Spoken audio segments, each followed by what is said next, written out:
Raconter des histoires, c'est quelque chose de beaucoup plus sérieux que ce qu'on pense. Et aujourd'hui, j'aimerais beaucoup vous parler des histoires qu'on raconte aux enfants, en particulier des histoires qu'on leur raconte à travers ce dessin animé Petit Ours Brun.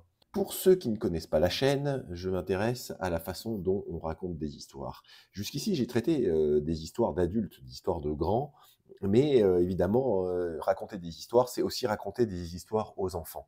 Et j'ai voulu m'attaquer à ce sujet de Petit Ours Brun qui, depuis des années, dans ma tête, trotte parce que je me dis que ce Petit Ours Brun, c'est un FDP. Quelque chose qui ne va pas dans la façon de raconter une histoire selon Petit Ours Brun. Comme sur la chaîne, j'ai développé une étude des histoires en fonction des conseils que donne Christopher Vogler en s'appuyant sur le voyage du héros de Campbell, je me suis dit qu'il serait intéressant de faire cette étude-là sur un dessin animé de Petit Ours Brun. Ce que nous allons faire, c'est que nous allons prendre le premier Petit Ours Brun, un premier épisode de la première vidéo qui sort de YouTube quand on tape Petit Ours Brun. Donc là, on a 1 heure de Petit Ours Brun, compilation numéro 1, 93 millions de vues, s'il vous plaît. Et je vais simplement vous décrire le premier épisode. J'ai pris un au hasard et on va voir ce que ça vaut d'un point de vue des histoires. C'est parti.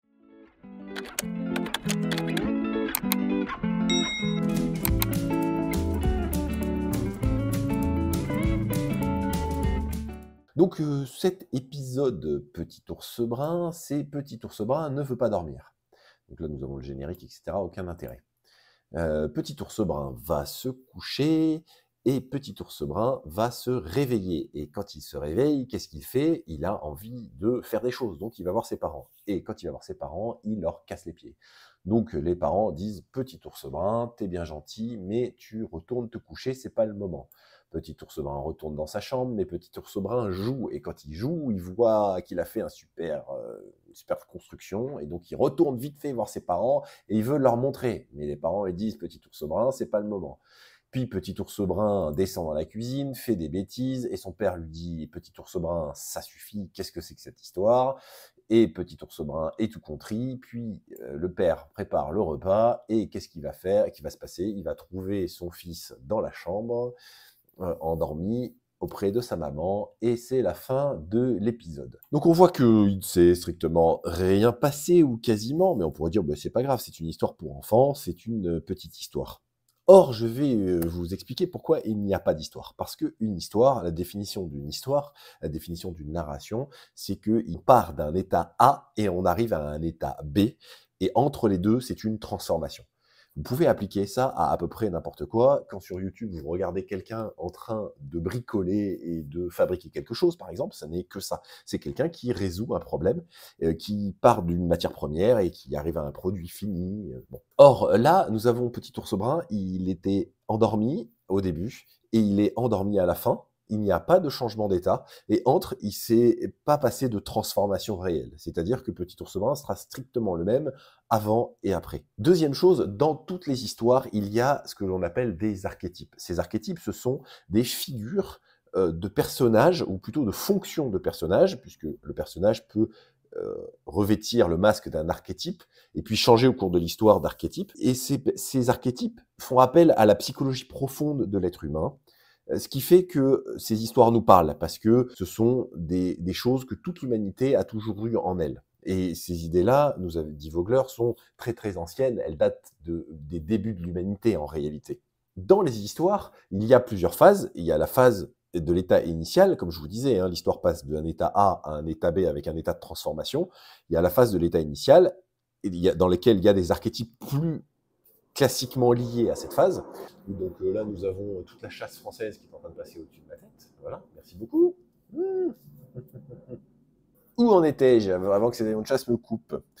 Je disais donc que nous avons des archétypes qui sont plus spécifiquement dédiés au début de l'histoire, à l'état initial, et après, nous avons d'autres personnages qui sont, en général, dans la phase de transformation, les alliés et les ennemis, pour faire très simple. Or, dans ces histoires de Petit Ours Brun, il n'y a que les personnages du début de l'histoire qui sont là, et en particulier un type de personnage qui est joué par les deux parents de Petit Ours Brun, systématiquement, mais aussi parfois par de petits personnages plus extérieurs, qui viennent se mêler à l'histoire, qui sont les gardiens du seuil. C'est-à-dire la personne qui va tester le héros et l'empêcher de partir à l'aventure. Partir à l'aventure, c'est rentrer dans cet état de transformation. Donc là, nous avons un pauvre petit ours brun qui, globalement, est dans son état initial, à savoir, il est dans sa chambre, il est dans sa maison, il est au milieu de ses parents, et il a envie de vivre une aventure, et ses parents vont l'empêcher de vivre cette aventure. Et à la fin de l'histoire, enfin à la fin de ce qui est raconté dans l'épisode, c'est Petit Ours Brun qui n'a pas réussi son aventure. Petit Ours Brun est resté dans l'état dans lequel il était. Comme il y a une absence de transformation, il y a une absence de héros.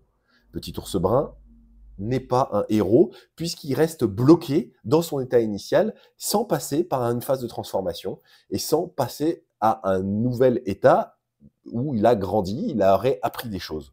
Petit ours brun est condamné à ne pas être un héros et à rester pour toujours un zéro entre les bras de ses parents. Alors vous allez me dire, oui, ça c'est un épisode, mais tous les épisodes ne sont pas comme ça. Eh bien, je vous garantis, faites le test, allez regarder des petits ours bruns et vous verrez que c'est toujours comme ça, ou quasiment toujours comme ça, que ça se passe. Petit ours brun est bloqué dans une boucle infinie d'épisodes de 2 à 3 minutes, dans lequel il va échouer à partir à l'aventure.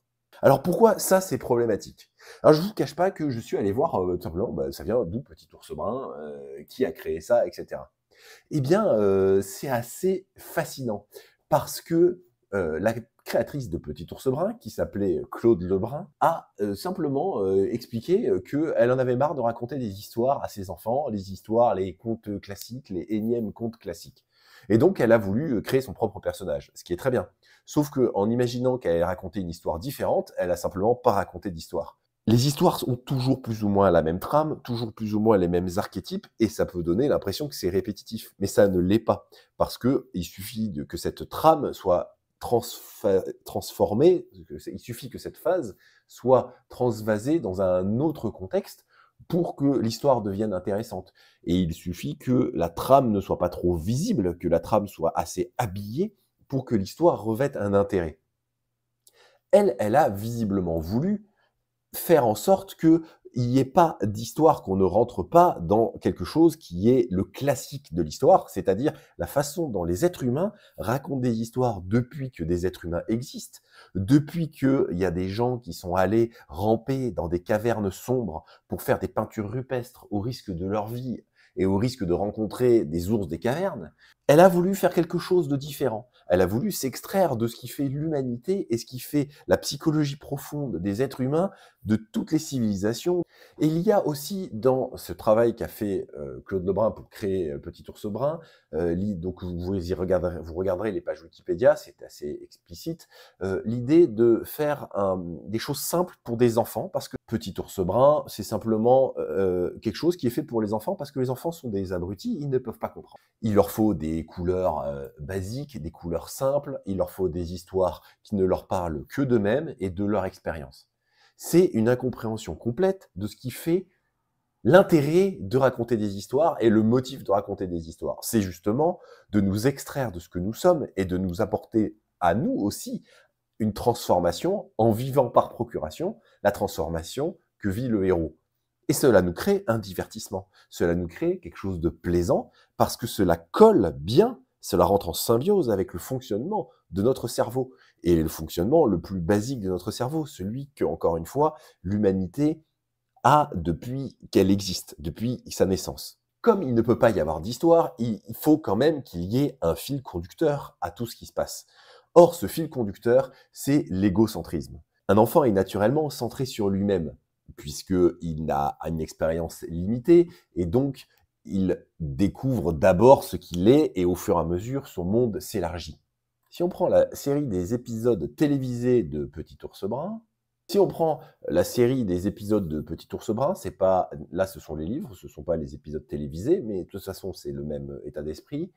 Regardez, Petit ours brun va jouer au sable, Petit ours brun se lave, Petit ours brun mange son œuf, Petit ours brun s'habille, Petit ours brun dit non, Petit ours brun se réveille. Ce sont des petits actes d'un enfant de son âge qui ça ne va pas plus loin. On reste complètement centré. Et c'est frappant quand on regarde le dessin animé, le générique, etc., que c'est vraiment centré sur l'enfant, sur ce qu'il fait, ça ne va pas plus loin, et sur le fait que ses parents sont autour de lui, et On raconte aux enfants ce qu'ils sont eux-mêmes. Or, cet égocentrisme, c'est encore une fois une façon de voir les enfants qui est extrêmement limitée et péjorative. Un enfant, bien sûr, a quelque chose d'égocentrique, mais un enfant a une deuxième qualité incroyable, c'est de s'émerveiller de tout et de rien. Et d'ailleurs, ce pauvre petit ours brun, il a envie de monter des châteaux avec ses cubes. Il a envie d'aller explorer ce qu'il y a dans le frigo de ses parents. Il a envie de partir à l'aventure, mais ses parents lui disent: «Non, petit ours brun, reviens dans le monde où tu es, ne pars pas à l'aventure, tu n'es pas fait pour ça». Et Petit Ours Brun est bloqué dans une boucle infinie d'échecs dans lequel il n'arrivera jamais à passer à un état suivant. Et ça, dans le monde oriental, c'est la définition de la malédiction, de l'enfer. L'enfer, en Orient, c'est le fait de vivre la même journée répétée, sans fin, et monotone, et sans changement, sans transformation d'état. C'est le principe de la malédiction, de la réincarnation. Quand les gens ont été de mauvaises personnes, elles se réincarnent tout le temps dans la même boucle sans fin de la même personne ou dans des personnes moins bonnes. Et si en revanche elles ont fait quelque chose de bien, alors elles se réincarnent dans quelque chose de mieux et de plus grand. Je ne dis pas ça pour défendre cette théorie de la réincarnation, cette croyance, et je ne la connais d'ailleurs très mal, ça n'est pas la question. Mon point, c'est de montrer cette image universelle de la malédiction par la répétition sans fin et de la monotonie. Que va devenir ce pauvre petit ours brun qui est bloqué dans cette boucle sans fin, si ce n'est un dépressif? Une chose importante également, c'est pourquoi est-ce que nous racontons des histoires aux enfants, mais pourquoi est-ce que nous racontons des histoires aussi aux grands, et pourquoi est-ce que nous aimons raconter des histoires, et pourquoi est-ce que nous aimons apprendre des histoires, écouter des histoires, lire des histoires? Parce que ces histoires ont une fonction qui est une fonction primordiale, qui est de répondre aux grandes questions que l'humanité se pose. Qui suis-je? D'où viens-je? Dans quelle étagère? Où cours-je? Est-ce que l'univers est fini? Est-ce que l'univers est infini? Qu'est-ce qu'il y a au-delà du ciel? Et ces questions-là, les enfants, tous les gens qui ont eu des enfants savent qu'il y a un âge où ils ne font que poser ces questions-là. Ils ont l'air de poser des questions pratiques. Pourquoi le ciel est bleu? À laquelle il n'y a absolument aucune réponse évidente pour un adulte. Et même si on lui donnait la réponse technique de pourquoi est-ce que le ciel est bleu, alors il poserait une autre question qui liait, mais qui relancerait un problème et un débat, parce que sa vraie question qu'il pose, c'est qui je suis, pourquoi est-ce que j'existe sur Terre, qu'est-ce que c'est qu'un être humain? Et les histoires sont là pour répondre à ça. Si on laisse ses enfants regarder des histoires qui ne veulent pas donner de début, de réflexion sur ces questions-là, je vous le garantis, c'est bien des dépressifs que nous aurons. Voilà, dites-moi si ce commentaire de Petit Ours Brun vous a plu. Est-ce que, comme moi, vous pensez que Petit Ours Brun est un scandale international, qu'il faut l'interdire, qu'il faut que le gouvernement s'y prenne ses responsabilités et qu'il se charge de cette histoire qui n'est plus tolérable, ou si vous pensez que tout ceci c'est du grand n'importe quoi. Et puis si vous voulez soutenir la chaîne, vous pouvez me soutenir avec Tipeee, et puis surtout abonnez-vous et transférez la vidéo à des gens que ça pourrait intéresser, notamment des gens par exemple qui auraient des enfants qui regardent Petit Ours Brun. À bientôt.